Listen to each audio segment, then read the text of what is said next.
யோசுவா ஜனங்களை நோக்கி, உங்களை பரிசுத்தம் பண்ணி கொள்ளுங்கள், நாளைக்கு கர்த்தர் உங்கள் நடுவில்.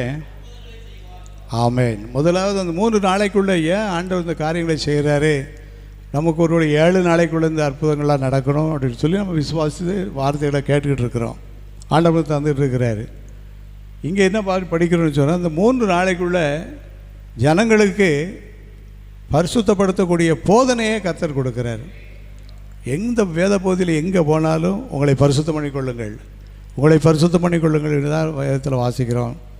வேதம் நமக்கு என்ன சொல்லுது, இயேசு கிறிஸ்து ரத்தம் சகல பாவங்களை நீக்கி நம்மை சுத்திகரிக்குது. இங்கே யோசுவா ஜனங்களை பார்த்து சொல்கிறாரு, 3வது அதிகாரம் 5வது வசனம். யோசுவா ஜனங்களை நோக்கி, உங்களை பரிசுத்தம் பண்ணி கொள்ளுங்கள், நாளைக்கு கர்த்தர் உங்கள் நடுவில் அற்புதங்களை செய்வார். அல்லேலூயா.